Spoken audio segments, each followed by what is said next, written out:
Welcome back to the Female Dating Strategy, the meanest female-only dating podcast on the internet. I am Diana. And I am Rose, and I'm so happy to be back here with Diana because today we're taking it back to the basics. In other words, we are taking it back to what started it all, the FDS Handbook. Diana, do you recall when you first stumbled across the handbook? So I was on the page for a while before I even knew that there was a handbook. I think the handbook came afterwards. I don't know at what point it came about. They compiled it after. They compiled it in the course of the subreddit becoming popular. Yeah, so I think the first time I came across it was when I started listening to the podcast and I realized that they had a forum. And then I think they published it on the forum. And so I have a copy of it on my Kindle that I keep on at all times in the off chance that I slack. You know what I mean? It's like my Bible. I go back and I reread it and I'm like, chapter 1, don't set a first fruit. I go back and read the scripture. Yeah, I really think it's important because, again, what were we talking about before is how much unschooling there is as women under patriarchy. So this whole inveterate people pleasing that we all seem to suffer from, where we'll please everybody and anybody except for ourselves, that is conditioning. That is brainwashing. And in order to unschool ourselves in that manner, it takes more than just one time reading something or one time deeply meditating on it. I would argue for many of us, it will take a lifetime of consistent mindfulness. And so the handbook exists as sort of a symbol and a tangible object that we can touch, sort of a talisman that we can go back to again and again to remind ourselves, to be heartened, to be refocused, to recenter, all of the things that we need to do in order to find the quality of relationships that we deserve. Yeah, and I think that, sometimes I pop in on the forum from not the Reddit one, but the other one that we have every now and then. Mm-hmm. And some of the comments and the posts that I see, I'm just 95% of the time I answered every single one of those with go and read the handbook. I think that, instead of asking the same questions over and over again, understand that the reason the handbook was compiled was because we got all this wisdom from all these women compiled over a year or two. And we put Mm-hmm. everything together and there's nothing more to be said about this. Okay. If you want to go out there and keep making mistakes and learn the experiential way, by all means, you do you, but you're going to wind up having to go back and read the handbook anyway. So just cut to the chase and do it, So Mm-hmm. we're here to help you avoid having to make the same mistakes over and over again. I'm very different with how I give advice to under 25 women, just because I feel like for some of them, before your brain is fully formed and your prefrontal cortex is completely developed, you just don't get it. And you're just going to have to learn the hard way a little bit by dating some stupid guys who make you split 50-50 and all that stuff. I'm not advising it. I'm not Mm-hmm. advocating for it. I'd prefer if younger women were to read and take our wisdom as well. But I understand that, at that age, I was also very resistant to information. I don't know Mm-hmm. how I would have reacted if an older woman gave me solid advice. I have to say, I didn't have any older women in my life who could be a guiding force who I trusted with dating, because I came from a very conservative culture and most of the women in my culture were, they had arranged marriages. So none of them were particularly wise about men in the way that counted, in terms of how to find a good partner. They kind of just, gave advice based on what would happen after you got a shit one, which is not nearly as valuable to me because I wanted to avoid that.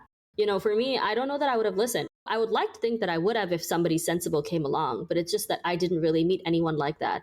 And so for me, the podcast and the forum was really a space for me to compare notes with other women and realize that, oh, I'm not alone. And I have to put out one more thing here. For a very Mm-hmm. long time, I felt like I was alone in these experiences because there was something wrong with me. I was not pretty enough. I wasn't desirable enough. I wasn't attractive enough. It all had to come down to how the male gaze viewed me. And so I was convinced that the reason I was having bad experiences was that I was not attractive enough to be worthy of good experiences, even though I was able to validate in other ways, right? I knew I was smart. I knew I was funny. But if men were picking girls based on being funny and being smart, I would have a line from here to fucking Timbuktu. I was going to say, I'd have a lock on that. So, I was convinced that I was having negative experiences because of the way that I looked, because that's the easiest answer, right? Until I went on Reddit and I realized, no, extremely powerful, beautiful, intelligent, hardworking, career-driven, whatever you want to call it, some of the best women in the world, have shit relationships. And all you have to do is observe the world around you to know that that is true. We live in a world where Beyonce got cheated on, where Angelina Jolie was beaten, where, what's her face? Who are the other people that who have a shit time dating? There's so many of them. I mean, it's just such an endless list. Like Ashwarya Arai. Oh yeah, Aishwarya Rai is in the middle of like, well, she can't even divorce him. She's like separated from him, but basically she like settled for like a guy, and now she's like paying for it. But she's had like shitty relationships too, you know, and she's one of the most beautiful women in the world. The most ever. Like famed, noted global beauty. And even she has to deal with these dusties. Mm-hmm. And I mean, it comes down to the mindset, right? A lot of these women may have the looks and they may have the career, but they don't have the mindset. And so until you have the mindset, it really doesn't matter. I really want to emphasize here that how attractive you think you are relative to men's desires and conventional standards of beauty is actually immaterial. You're more likely to get better treatment from men by adopting principles that are extremely ruthless and to your benefit than you are by being a very good looking woman that doesn't apply any strategy at all. If I have to repeat that, I will. I was still say, would you please repeat that, Diana? You can be as hot as the fucking sun, but if you have no strategy and no standards, you will have a shitty ass treatment that you will never be able to recover from. And if you are a plain looking woman that applies ruthless strategy and is extremely, extremely invested in reaping the most benefits from your connections to men, you are going to have much better prospects and probably a happier life. It has very little to do with your level of attraction because beautiful women and smart women and independent, career driven women are treated badly all the time. The real difference is the ones who walk away from bad treatment. That really ensures the fact that you have better treatment. Your ability to walk away is the biggest and strongest bartering chip you have. So you have to use that. That's right. Walk away. If you've ever looked at how successful unions have been and why they are successful, it's because when they aren't getting what they want, ultimately they go on strike, which is the equivalent of walking away. They walk away from their posts, they leave the table, and they're like, you know what, we'll come back and talk to you when you're being reasonable, but you're not giving us anything that we want, so there's nothing further to be done here. And they walk away.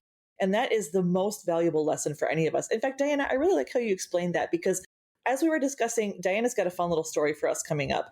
But as we were discussing, how our lives have been in light of, our personalities, our characters, our looks, one thing I was saying to her was, I don't think I'm a particularly attractive, good looking person. I think I'm pretty plain. I think I'm like a plain Jane, Midwest, totally run of the mill white girl. However, I have an amazing personality, if I do say so myself. I have fantastic style. I mean, I'm stopped on the streets and complimented and asked about who I'm wearing and like where I got the look. This happens to me almost daily if I'm out and about. And I also just have a sort of joie de vivre that people love. Like I was telling Diana, when I was growing up, I realized from a very young age, I had to have an ethical mindset toward whatever this aura is that I have, like the vibe that I'm vibing out in the world. It results in me getting almost basically anything that I want. And that is a very dangerous proposition, as a matter of fact, because one of the things that I remembered was like, I'm so charismatic. I can get away with so much. I can lie, cheat, and steal, and I would get away with it. And so I had to really sort of rein myself back in and look at like, what kind of life do I want to live? What kind of person do I want to be? In other words, I had to understand like I wanted to use my powers for good. And so there have been times where, I've had to pull the powers out to get me out of scrapes or sort of some scenarios that were not so wonderful, but I was never using them against anyone.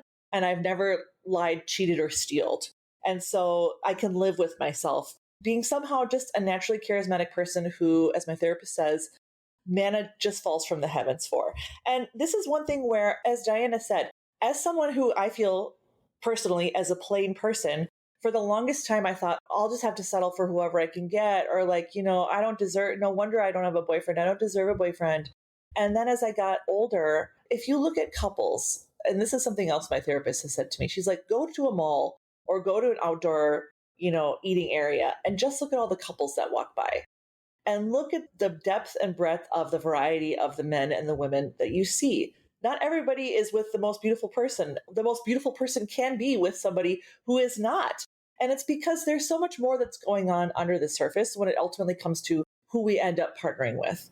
And as Diana said, the walking away is so important. And this is what I've had to learn. And in fact, for me, the area where I've really practiced the walking away has been with my own family, because most of the reason why I also felt I was so undeserving of love and respect and goodwill was because I was sort of the scapegoat in my family. I was the punching bag.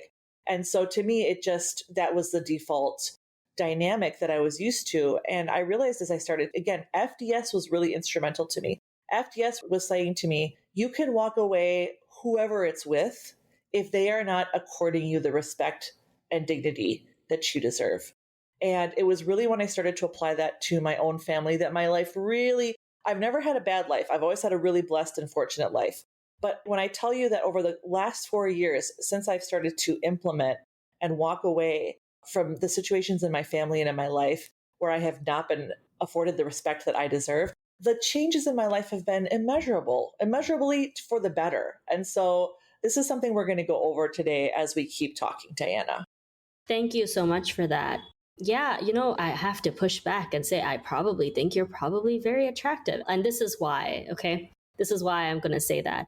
Okay. So, my default with myself is I may not conform to society's conventional expectations of beauty, but I think I'm pretty beautiful. I think I'm all that in a bag of chips. And the reason I think that is because it's necessary to my survival. And let me explain, right? When you think, and I'm not trying to keep you in Delulu land. Let me just, to everybody who's listening out there, I'm not saying be delusional about your level of attractiveness or whatever, But yeah, to a certain degree, do, because the red pill guys are going to try to convince you that like you're like a number on a scale. And it's really arbitrary because when push comes to shove, they'll still sleep with you. It won't matter what number you are on the scale. They're still going to be physically attracted to you because they're stupid. So their expectations don't matter. But here's why it's really important for you to think that you're beautiful.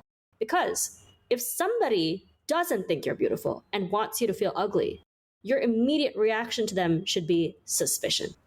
Okay? When I say I think I'm beautiful and I think I'm cute and I think I'm adorable and I think I'm funny, and some other guy's reaction is to immediately be like, oh, you really think you're all that? You really think you're beautiful? You really think you're that smart? My immediate reaction is, why is it so important for you that I think that I'm ugly? Why is it important to you that I don't think I'm all that? Is it because it benefits you in some way? Right? So it's not because I need to be the most beautiful woman alive. I'm not speaking about this, narcissistic, I need to be better than other women. I'm in competition with other women and my beauty and their beauty is in constant competition for the attentions of men. No, that's not why.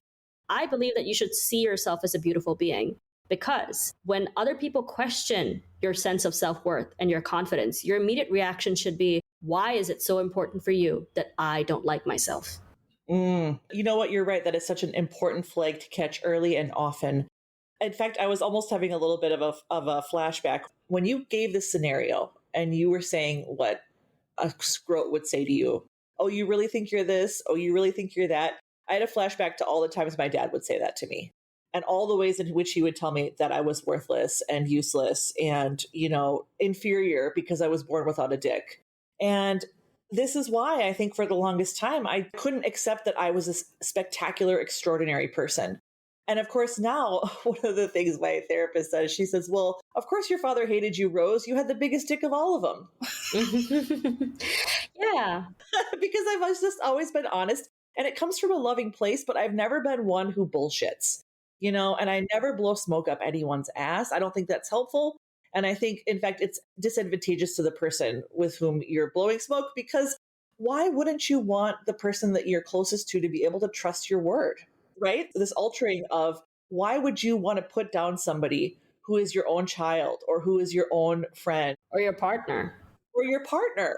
Why is it so important for you that they think less of themselves? Because here's the thing. The way to counter that when a person comes at you and they're like, oh, you think you're all that, is to say, yeah, I do. What are you going to do? Are you going to call the fucking police on me? What are you going to do? Huh? You're going to call Joan Rivers from the grave to come and drag me? Call your mommy. Oh my God, Joan Rivers, I love you. By the way, I love that you just cited Joan Rivers. Can I just say, in the United States at least, there is still a Joan Rivers line through the QVC shopping network. Oh my God, really?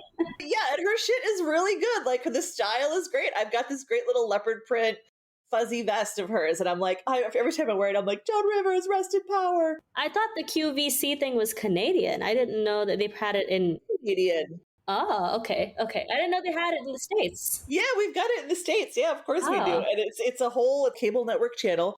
I don't have cable, but my friends do. And so I've seen it. And it's like when I go to their, sometimes I'm like, I'm just going to go to their website and see what's on there. And they still have a Joan Rivers line. So to our dear listeners, if you've always liked Joan's style, go check out her clothing line because it's really pretty fire. Wow, I didn't even know that. But yeah, I mean, at the end of the day, like, what are you gonna do if I like myself, dude? Are you gonna fucking throw me in prison? Are you gonna set me on fire? Are you gonna send me to go live with a bunch of wolves? No. So what does it do to you? Like, how does it affect your life if I like myself? You don't have to agree with me. If I say I think I'm pretty, you don't have to agree with me. I don't think I'm the king of this land. I don't think I made a law that said you have to agree with me. But it's very, very interesting to me that you think that I need your approval in some way. It's very interesting to me that it's so important for you that I think that I'm not that great. Why is that? Why is it so important? That's right. So Diana is basically giving us such a great snapshot of what I would call, or I would refer to, chapter 20 in the FDS handbook, a mindset change. And the writer, who was throwaway 92838383, oh, I hope they're listening. I hope they're still around. Or maybe they're just like out there living their best life. And I hope that, you know what, either way, live your best life, queen. Oh, big up to the throwaway accounts, doing the Lord's work. Exactly. So talking about the mindset shift, she was saying, like, I had this terrible relationship. It was abusive. Despite being the nice, considerate girl, I was slow faded after sex all the time. I was convinced I was ugly. I wasn't attractive with me enough. There had to be something wrong with me physically, right? And she says, well, that's when I found FDS. I'm going to quote her, okay, Diana? Quote, instantly, I totally overhauled everything I'd been taught. Everything I thought was quote unquote right was now turned on its head. I immediately got busy. I started up with my old hobbies I had relinquished after getting serious with my ex. I started salsa dancing again. I rekindled my love for French. I connected with friends I was isolated from in my relationships. I lived my life for me. What ended up happening? The same thing that always did. Men asked me out. Only this time, I changed the way I approached the men who asked me out. And here's the point that I really like that she made, and then I'll wrap it up. She says, I didn't put them on a pedestal. They were just men. They had proven nothing to me. Had they proven their value? Had they demonstrated their commitment to me? No. And I could easily live with or without them. I had my own life to live. My world no longer revolved around the men in my life. I was no longer interested in chasing because I could take them or leave them. End quote. And this whole chapter, please go and read it. The whole handbook is amazing, but like, I think she writes this so well. And like, I could have been me. It could have been me writing this. It's absolutely right. And I think this is what we have to think about. Like, why do we pedestalize these men? And why don't we look at it from the perspective of what are they proving to you? How are they proving their value? How are they demonstrating their commitment? If they're not, to the trash they go. On to the next. Onwards and upwards. Yep. First of all, it's very lonely to be in this mindset because if you're surrounded by pick me women and you're surrounded by men who like project this entire red pill agenda, you're going to feel crazy because you're the only person who thinks the way you do. Okay. And they're going to convince you that like you have to care about shit like the male loneliness crisis and all that jazz. But like, I think that we should be focusing on a much more pressing issue, which is the male ugliness crisis. Since when did y'all become so ugly? Like, what is happening? Something is happening to the men because for 4 years, I have not been attracted to a single soul. And this can't be a coincidence, guys. There's something in the water. There's something going on that is making these guys ugly. I'm telling you. And when is America going to talk about that? When is Anderson Cooper going to do something about the male ugliness crisis? It's affecting 1 in 2 Americans every day. Yeah, you want to talk about the sharp decrease in reproduction. Well, who wants to reproduce with these clowns? It is dire out here. And most of the women that I see, I'm not saying like they're all dreamboats, but most of them have some sort of fun style. They've got sneakers on, they do their hair. Like they're not walking out here in the real world like total trolls. Whereas these men I see, like, I don't even know if they wash themselves. I don't even know if they have shampoo. Like, it's looking pretty bad. They look homeless. And I really do feel for homeless people who don't have access to soap and water and just places where they can safely clean themselves. So please don't take this as a slur on the homeless. But the fact remains that these men who all have indoor plumbing, heated water, private bathrooms, apparently they can't be bothered to do the slightest bit of grooming. And like we've talked about before, in the past, men used to wear heels The Vikings were braiding their hair. Like these men used to do the most. Where did they go? I don't know. They drowned in a river somewhere. Like they went somewhere. They went. Come back. It's been dire the last couple of decades. I'm not going to lie. But I mean, this is why, we want to go back into, we're going to talk about a lot of points today, but we should talk about why working on your mindset is important because at the end of the day, confidence is 100% of the game, right? If you are a confident woman and you have a high sense of self worth, you are more likely to have better prospects than a woman who is good looking, who does not have a high sense of self worth. And I've seen this over and over again with the women I've observed in my life, with friends, with roommates. Some of the most beautiful women I know, and I lived in LA, okay, and I lived in all of these cities that were like the film hubs of their respective countries, like London and all these other places. And like every single one of them had amazingly, astoundingly beautiful women. And they were all also deeply insecure. And because of that, they attracted the kind of men who were absolute garbage because they didn't think they deserved better. And when I questioned some of them on it, their response was like, well, I'm not perfect. And I'm like, okay, we go back to the first episode where we talked about like, well, so what if you're not perfect? Just because you're not perfect doesn't mean you don't deserve something good. This idea that you're only worthy of a good relationship when you are like 100% the most attractive woman alive, the smartest woman, the best woman. Like, why do we have these standards? And like a man's standard is, I hope he washes his ass and brushes his teeth from time to time. I do not accept these conditions. Okay. Actually, and you know what? We're seeing this in real time in the election here in the States. Like, why does Kamala have to be the most perfect, polished paragon of political astuteness? And the other man is literally in a diaper, walking around in a daze, talking about wishing he had Hitler's generals to help him out. Like, how is this even happening right now? Like, if you take what's happening on the world stage and you shrink it down to your everyday, day to day life, it's the same thing. We hold ourselves to these impossible standards. We use them as justifications for why we don't deserve to be treated with love and respect and caring adoration. And we end up with men who are in diapers because they can't be bothered to like take a break from the video game to go take a piss. Exactly. So, first of all, you have to get rid of this mindset that in order to be worthy of a good partnership, you have to be this paragon of virtue and that you have to be this like unimpeachable person who's as good looking as a Victoria's Secret model, as intelligent as like, I don't know, a Rhodes Scholar or something, as hardworking as, I don't know, some big company guy. I have no idea. I don't even remember most of these like CEOs anymore because I try so hard to drown out the shit that they say. I don't even think they work that hard. They don't work hard. Yeah, like factory work. Let's say working as hard as a factory worker or like a stay-at-home mom. You know what I mean? Like, yes. But my point is that at the end of the day, confidence is 100% part of the game. Because first of all, I noticed that when I was younger, I used to get approached a lot more just because I had this like very doe-eyed, ingenue, like kind of very innocent look to my face. And so it gave men the impression that it was like a deer caught in headlights. You know what I mean? It just gave the men the impression that I'm this very innocent woman who is very easy to take for a ride. And they were right.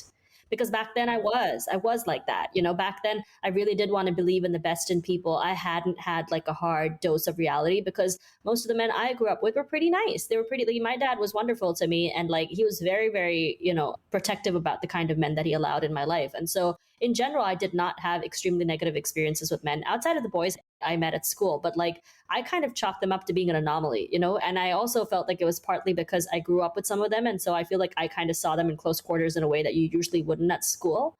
And so I kind of just made excuses for their bad behavior, being like, that's just like, I just got in too close. And I've known these people for so long that we've reached a level of comfort that's unusual, but that's not going to be other men. You know what I mean?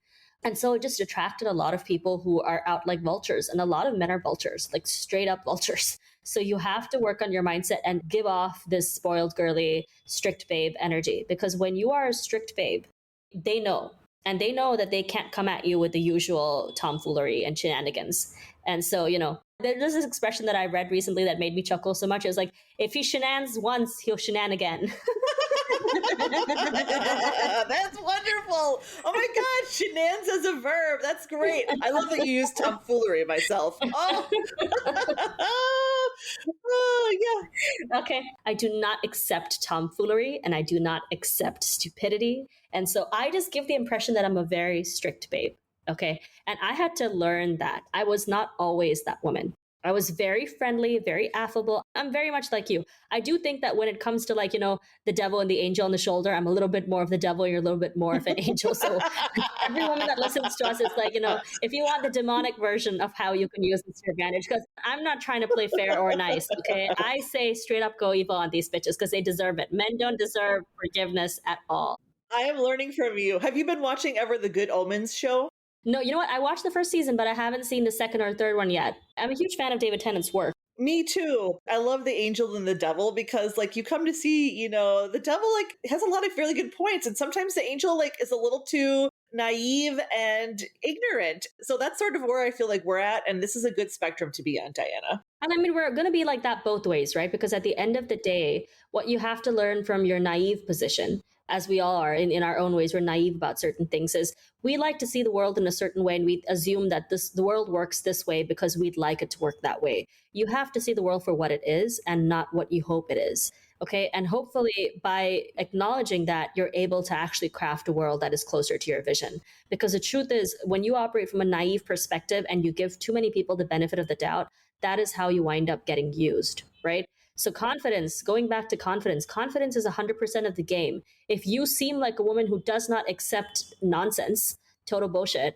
and tomfoolery, shenanigans, you're not going to attract the kind of men who think that they can pull a fast one on you. Some of them will try because men always shoot their shot and they always try to do that shit, but you're not going to entertain it anyway. So the second that they realize that you're not going to give them more, they're going to just back off or do something that makes you abundantly clear that they're not the one for you. So just be assured that men always play their cards up front and you always end up seeing exactly. Again, I don't think men have been socialized the way that we have to cover our tracks as much. We have to be so careful how we are perceived in public and be so diplomatic all the time. Most men don't have to be that way. So if you just let a man talk, he will tell you everything. He'll tell you where the body is buried. Like he doesn't have any sense of self-preservation. God bless them. It's one of their best things. God bless their lack of self-preservation because it saves us every time. It is amazing. If you listen to what they say, they will tell you everything. So pay very close attention. But this is something where, Diana, you were telling me this story before we got started about how, as a 31-year-old, you encountered a younger man who was slavering over you like a golden retriever. And we were laughing about how clearly the wall does not and never has existed. Do you want to share this with our listeners? Oh my God, yes. Okay. I mean, I never really bought into the wall thing to begin with because I thought like most of the beautiful women I'd seen were like in their 30s and 40s and 50s. In fact, now I just pay more attention to women in their 30s and 40s and 50s, and I'm always amazed by how good looking they are. And then I look at their male counterparts and I'm like, you look like you died and were like resurrected or something. Like, you know what I mean? Like, what happened? What is it? Like, I mean, what happened, right? So anyway, I'm going to give a brief little story about how the wall doesn't exist and here's why you shouldn't buy that bullshit. So I went to like a retreat recently for my craft, just to like help develop my craft. And I met this like actor guy there who was like super into me from the jump. And it was very, very abundantly clear to me that he was really into me. And like we were having a discussion that night and like my age came up because there were like two other people who had the same age as me. And we were like, oh my God, what a wild thing that like out of 8 of us, like 3 of us are the same age. So he was well aware of my age. Okay, let's just start out there. He knew what age I was. But it didn't stop him from flirting with me all weekend. And it was he's very like a puppy dog, like following me around, just like constantly trying to touch me, just constantly all up in my space. And like he was fun. Like we were having a good time and like, sets are very tiring places and stuff. So we were like sitting and talking and like, just catching up and he was telling me stuff about the industry. I was telling him stuff about my experiences, but it was very, very obvious that he was being extremely flirty because he took every opportunity to flirt with me. Like it was wild. It had been a really long time. But bear in mind that I have been celibate I'm still celibate, but like I have been celibate since 2020, since February. I actually stopped before the pandemic.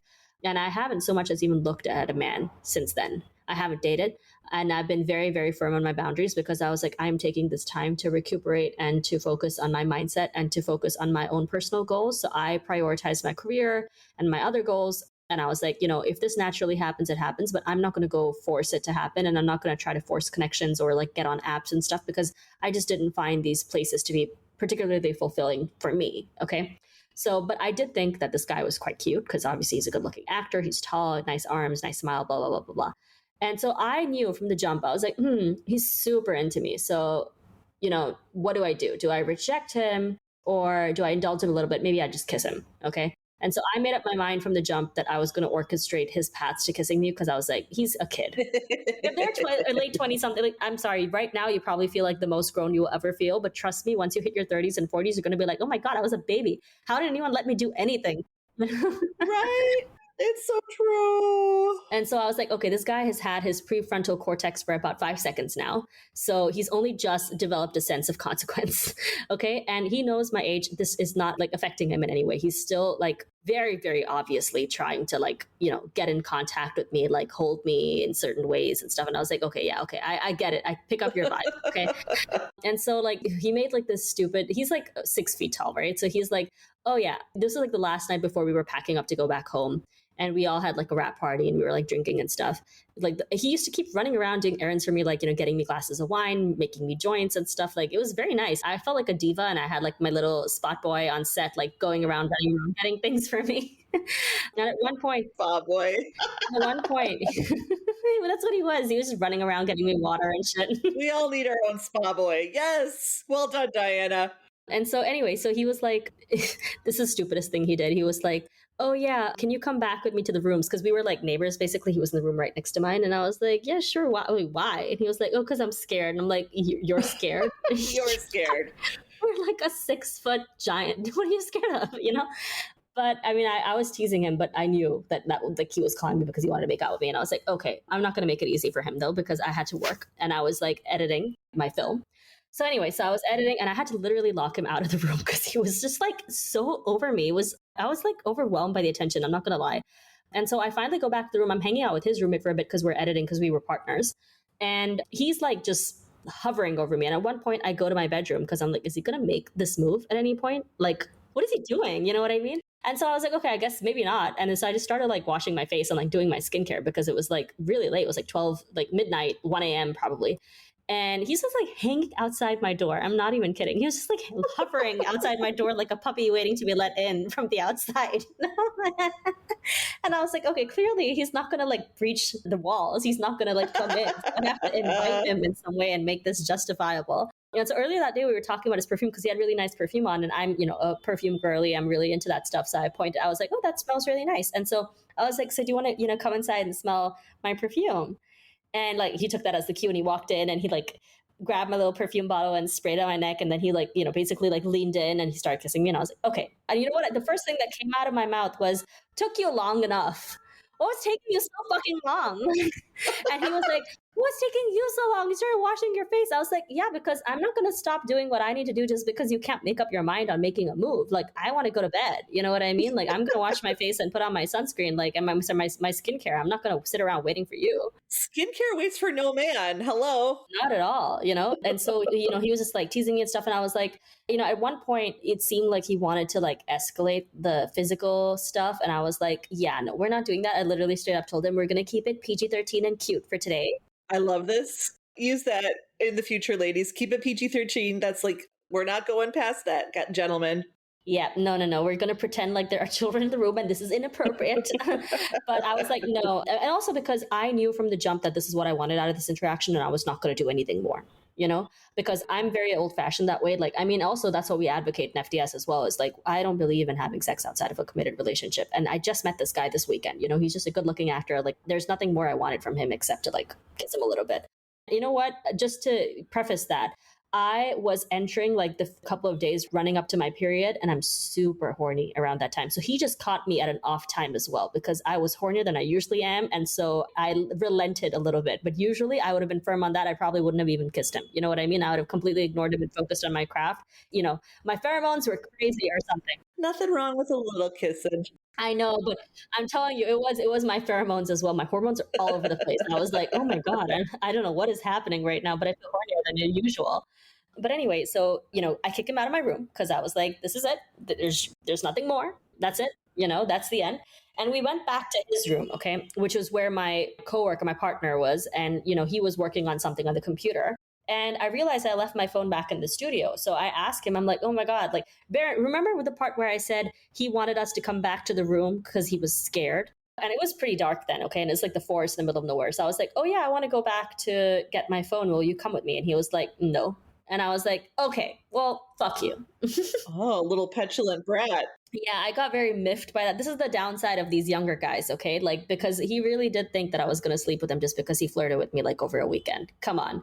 And I don't, understand his mindset as well. Like, he's a good looking actor. He's probably used to women throwing themselves at him, and he's probably a little bit entitled. I honestly, when he did that, I started smirking. I felt really smug because I was like, I'm probably the first woman that's actually rejected him in a while. It feels really nice. Because there's a huge chance he could be like a big shot someday, and the fact that I got to be the one that humbled him felt really nice. I'm not gonna lie. You can't get morbid. Sorry.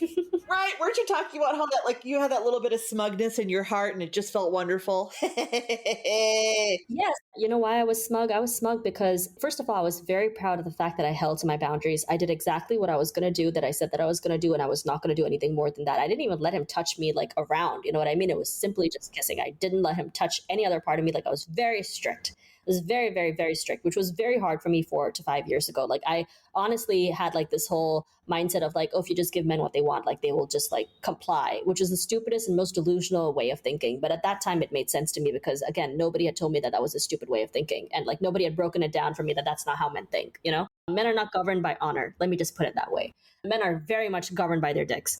So so he was pissy because I wouldn't escalate the physical shit with him. And I was like, there's no fucking way I'm doing this because we're not even compatible. You're just cute. Like, we have nothing in common. You know, you haven't even asked me on a date. Like, I'm not interested in you like that. Like, you know, you're just like a fun story for me to tell my grandkids someday when you become huge. And I'm like, oh yeah, that guy who was super into me. That's it. You're an ego boost for me right now. And that's all I kept, you know? And so for me, like, I moved on from it very quickly because I was like, can you imagine if I did give him what he wanted? I would have been devastated. I tell my friends this all the time. Let's bring this point up again, because here's something you mentioned before that you were saying when you used to have some physical encounters with men, you often would just sort of let them lead the pace or let them do what they wanted and you would sort of go along with it. And I know that's happened to me before. And I think that's very common for most women. I think men rely on that. I let them dictate the terms. And it always left me feeling like I was taken advantage of.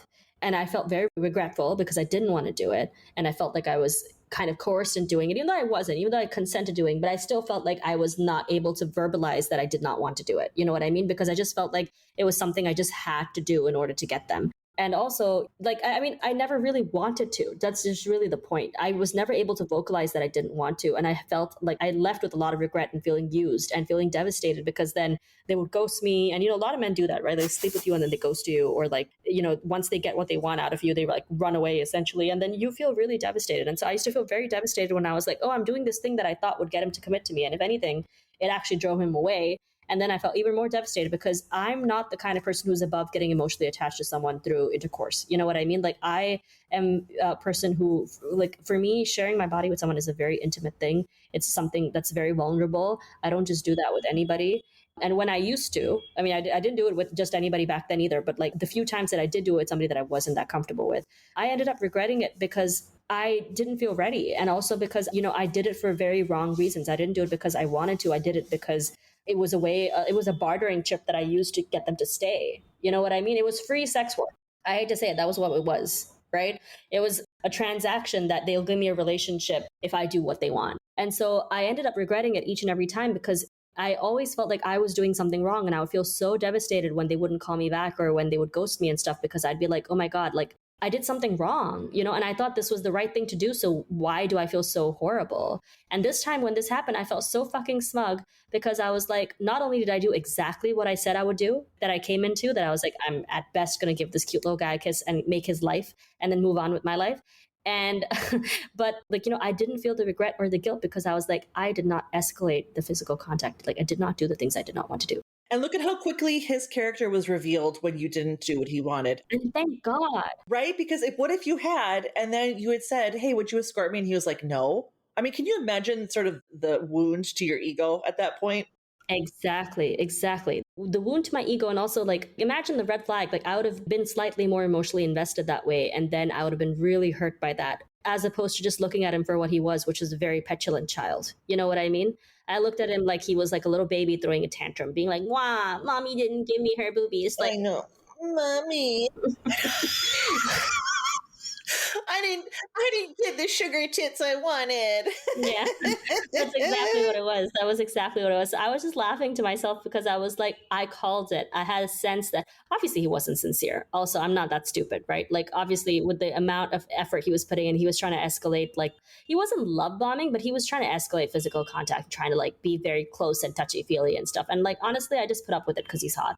I'm not even gonna lie, right? I'm not even gonna lie. A hot makeout session is all well and good. There's nothing wrong with that sort of frivolity, right? Because you weren't placing importance on it and you were practicing reinforcing your boundaries. And like you said, this is the first time you really felt, I think, like you had stuck to exactly what you set out to do. Yep, I didn't feel taken advantage of. And more than anything, it affirmed to me that this wall shit does not exist. They don't care. They don't care. He knew from the jump how old I was, and it made no fucking difference to him. Now, of course, we can talk about, oh, but maybe they mean in terms of dating, maybe they don't want to date someone. Well, I should tell the listeners that on that retreat, there was another man who was married to a woman 7 years older than him, and his wife is like a girl boss. Okay, she's like awesome, she's phenomenal, she runs her own company and stuff, and he's like 6 years, he actually, I think he's 7 or 8 years younger than her. And yeah, he's like in his 30s and she's in her late 30s or early 40s or something, and they're fine. Okay, so this idea that there's a wall and that men do not want you and that younger men will not want you, this is all cope that's made up by some guy who's upset about the fact that he's not getting any women at all. So like, don't think about like your attractiveness as something that like the second you hit like some arbitrary age mark, it just goes away. It doesn't, you know? And like, this is why mindset is very important, because I could have gone into that interaction when he started showing attention to me being like, I wonder why he's so into me. Like, you know, why would he be into me? I'm 31. I'm so old. He's an actor. He's probably surrounded with all these good looking women all the time. Like, what's so special about me? He's probably around hot women all the time. I could have driven myself crazy by thinking, you know, why is he into me? And then letting my insecurities drive that interaction. The first thought I had when he was into me was, I was like, oh, at least he has taste. That's what I was thinking when you said that from the beginning he was clearly into you. I was like, oh, well, he has good taste. Yeah, that was the first thing I thought. You know, you are the taste maker. And so you can determine how much of a taste you want to give. But this is another part of the handbook that I think is really important. It's like, unless you're married, you are dating. You owe this man absolutely nothing. If anything, he owes it to you to demonstrate that he's operating in good faith, because we all know how easy it is to promise and say things and present a sort of a facade of oneself. But if you pay attention to his actions, what is he actually doing to prove himself? How is he demonstrating his integrity? Exactly. He proved nothing, and I knew that from the jump as well, right? I knew, like, first of all, we have nothing in common. I was like, this is not a long-term low, like, this is no value to me right now. Leave low value or high value, this is no value to me right now. This is just something that I'm doing for fun out of boredom, that I have no expectation of escalating or going anywhere, and I can shut it down and move on with my life, right? Because at the end of the day, this is not a person that is consequential to me. Maybe I'm consequential to them. Maybe one day I'll become bigger than them, and he's going to be the one who tells his grandkids that, oh my God, she kissed me one time and it was like the biggest deal of my life. Good for you. I changed your life, baby. I hope you had a great, great day. Go live a good life. Goodbye. So yes, this the wall at 30. And I know a lot of times women will say, well, okay, maybe we're still attractive and they still want to fuck us, but I want more than that. I want somebody who wants a relationship. And a lot of men will say, well, look, your eggs are, or your ovaries are already drying up, blah, blah, blah. First of all, women can have children well into their 40s if they want to. Secondly, men are the ones whose declining fertility is who is actually responsible for many of the issues with children who are born to older parents. It's not the woman, it's the male sperm that has deteriorated that causes those issues. So if you look at things biologically, what everything that they're saying to us is a projection, it's a cope. It is. And, you know, at the end of the day, this is why we shouldn't place too much value on their opinions of us. Because, you know, again, even in this interaction, I could have allowed him to drive the interaction and then obsessed over what he was doing the entire time and being like, will he call me? What does he want? Does he want more from me? Oh my God, like, did I play this totally wrong? I could have been obsessing over this to the point where I was like, does he want to date me? Should I message him? Like, and years ago, I would have done that. Years ago, I'd have been like, why isn't he calling me? Why isn't he texting me? Maybe I should just text him to initiate so that he knows that I'm into him. Like, no, he knows. Okay. He knows. Like, he just doesn't want to do those things. Correct. And we don't want anybody who doesn't want to do them. Yeah, which is fine. I don't want to do it either. But at the same time, like, there was no intention of me, like, again, nothing in common. For me, in order for me to even be physical with someone, I would have to like be in a committed relationship with them for a while. And they would have had to have a heavy financial investment in me. Like, if I did this frivolous thing with you, count yourself out already, because I don't see you as a serious option. You know what I mean? Yeah, like I only consider the people that I'm seeing as serious options. And let's be real, Diana, we've heard from men again and again. It's not that I want to place the emphasis on men's interpretation of our behavior. What I am is using all of the evidence they have provided us to note, listeners, they have often said they don't consider women who marry them, or they don't want to marry women who sleep with them in the first, second, third date. You're just a good time girl. I don't think that's true, but that is how they view us. So if you need any sort of encouragement, as far as having intimacy be something that's only granted to a very, very select few after very careful and extensive vetting, that's one thing. But free prostitution for men who are going to drop you like a bad habit, maybe leave you with an STD and or an unwanted child, and particularly in the areas where we live in the world, it is increasingly dangerous for women to end up pregnant. It's literally a life or death situation. And so for 30 seconds of his pleasure, you're going to imperil your entire existence. Please don't. Exactly. And also, let me just bring up this point. If being a strict babe and having boundaries like I did resulted in this man behaving in this really cold and emotionally immature way, which was a ginormous red flag, right? Because clearly he doesn't have the mental maturity needed for any kind of relationship. If that could do that to him, you have to think about, like, okay, I'm vetting and I'm holding my boundaries and standards to weed out the people who are unworthy. And this guy has proven that by his red flag behavior, right? I don't need to invest any more time in this or mental energy. This is a quick block and delete and never think about again. But the truth is that part of being a strict girly is knowing that if you're strict, he actually respects you more. The right kind of man would look at that and be like, I really appreciate that she has boundaries. If anything, I want to work harder for her favor. You know what I mean? Yes, it's human nature. And this is something, so I teach piano, and, in my general day to day, I'm a very laid back, Midwestern, sweet. In fact, Minnesota nice is actually like basically a phrase that people know in the Midwest. I can't not be nice unless I really try hard. And even then it's unnatural. You know what I mean? It's not that I can't be cutting. It's just I don't like to be. But what's funny is I'm bringing this up because with all of my students, and I've got quite a variety of ages, all of the students, they have a lot of respect for me.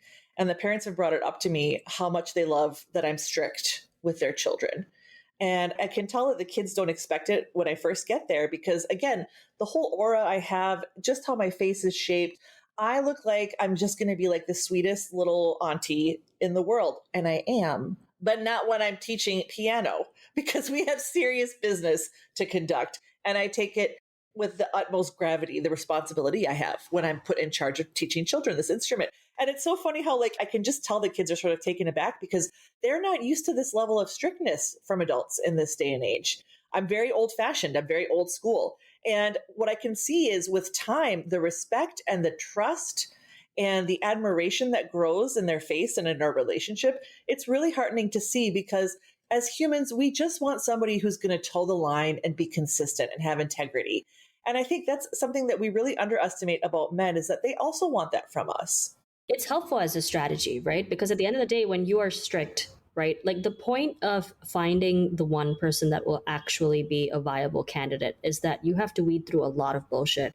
And if you're wasting your time investing so much of your emotional energy in each and every prospect, you're going to wind up jaded and bitter. And this is what happens to a lot of women, right? This is why we had like that whole femcel epidemic. It's because you are burning yourself out trying, and you shouldn't be.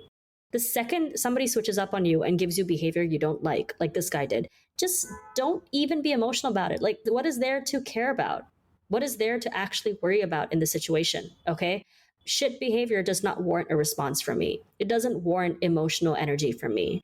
I'm bringing this as a fun story for us to discuss now. But tomorrow, when I go back to bed, I'm not going to remember this. I'm going to be focused on the next thing that I have to work on because my life has a lot of meaning in it. I already have enough things going on, right? When you're strict, and when you see people are wasting your time, you have to be disciplined enough and strict enough to be like, yeah, I'm moving away from this because this doesn't serve me in any way, in a very unemotional way. I think people get very tied up in like begging and bartering and turning back to people and being like, why are you doing this? Why are you treating me this way? You know, I love you so much. You know, I'm this. Like, why are you doing this? Stop wasting your time doing that. Start reading their actions for what it is, lack of interest. They don't care enough to put that kind of effort in. And instead of making excuses for their behavior, cut them off and move on.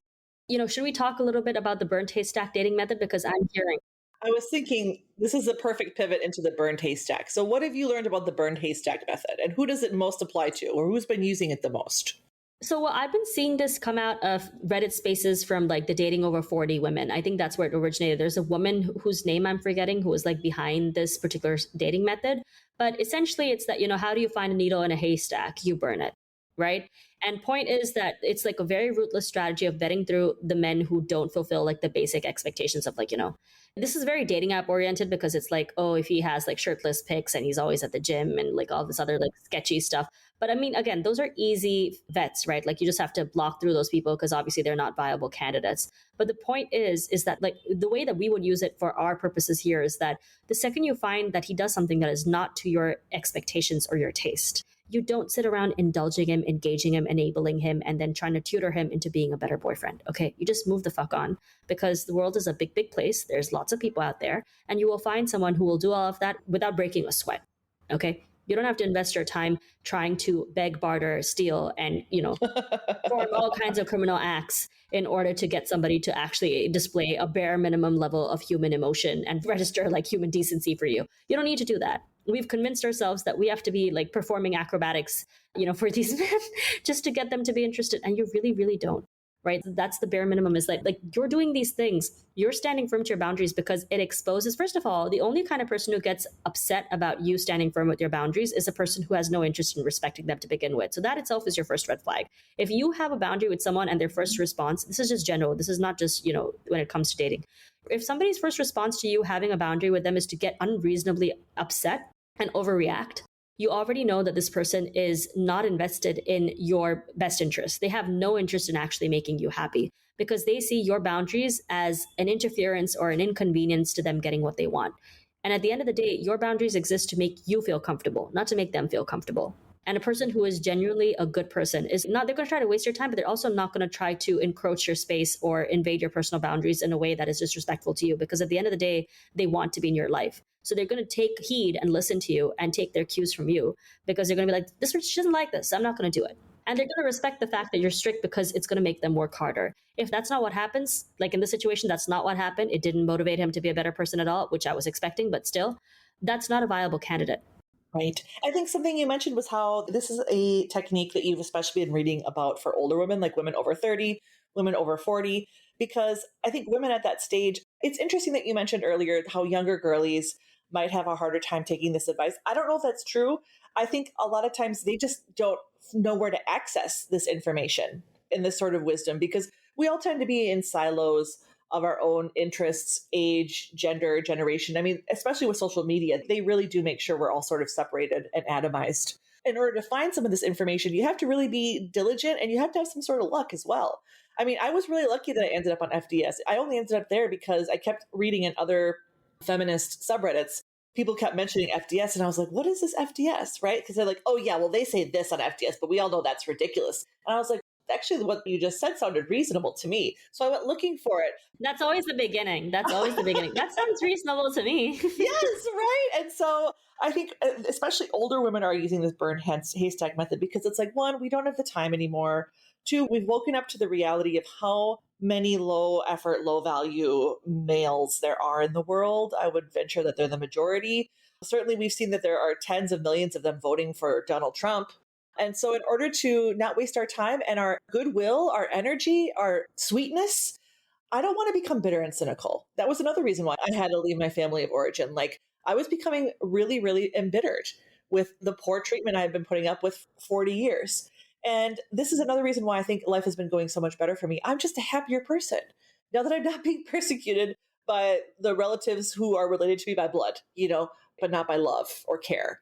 And that's the whole point. Yes. That's the whole point, right? Like the point is the reason why they adopt this method. We can adapt it to our own purpose, but the reason they adopted this method is because the more time you invest in bad prospects, the more time you're wasting and the more likely you are to become bitter, cynical, and jaded because after a point you meet that many shitty prospects, you are going to feel like the world is a piece of shit because that's human nature. If you have so many bad experiences back to back, it's inevitable that your general feeling about the world is that it's a terrible place to be in. And why wouldn't you think that way? So that's why we say you have to be kind of ruthless and unemotional when it comes to getting rid of and weeding out the ones who are not for you. because at the end of the day, they are not important. And you have to decenter and not place too much value on men's opinions and what they want. This is why blocking and deleting is very important, because, once they know that you're slightly into them in any way, they always try to like come back. They always like do this boomerang thing of like coming back like a year later and being like, hey, are you still up? Do you want to, go out and get some ice cream or go for a walk? Or whatever stupid, go for a coffee or something. Like they will come back to waste your time to see if you're still stupid. So that's why you have to block and delete them and move on, because the second you know that they're not going to fulfill your needs, you are wasting time by sitting and entertaining them or trying to train them into being better partners. Do not waste your time. The second that you know that somebody is not a fit, you have to move on, because all the time you're spending with the wrong prospects is time you're taking away from the good prospects, you know? And those are the prospects you actually want to be with. Like, why would you want to waste your time with a person who's not even the right person for you? Seems like a waste of time to me. And our time is the most precious thing that we ever have, because we can't make any more of it and we can't get any of it back. Okay. Time is more precious than money. I think the only thing that's on par with time is your health. Right. And so, like, think about the fact that the more time you spend with people who are disrespectful or just simply uncaring, that is a detriment to your health, to your long term health, to your stress levels, to your cortisol, to your weight. All of this is related. And especially women, I feel like we have been trained to be so sensitive and attuned to everybody else. And again, this is to our own detriment. If somebody is making you get a pit in the middle of your stomach, or if somebody is causing your chest to get all tight and anxious, these are signs your body is telling you, burn it down, walk away, move on to the next. There's never going to be a paucity of individuals for you to vet. And the sooner you move on to the next, the closer you get, ideally, to who you ultimately want to end up with. Exactly. What else did you want to say? Because I think we're about to wrap it up, but I feel like we've really covered a lot of ground. And of course, the FDS handbook is such fertile, rich earth. It's such a gold mine. And so to our listeners, again, you can still get this. You can still access it, I believe. You can download it from the FDS subreddit, and I think also from the blog forum that's been set up. Exactly. And also, please do use the blog forum and give us feedback. We'd love to hear back from you and see how you like our episodes, because we've been doing this for a little while now. And, we'd love to hear some feedback and see how we're doing. Thanks for bringing that up, Diana, actually, because I've been going on to all of our Spotifys and like looking to see if anybody has been saying anything. I'm like, are they listening? Is anybody listening? Hello? Yeah. I'm really so curious and so eager. I don't even care if it's negative feedback, like a good critique. I always appreciate a good critique. I mean, that's the nature of being in the arts, right?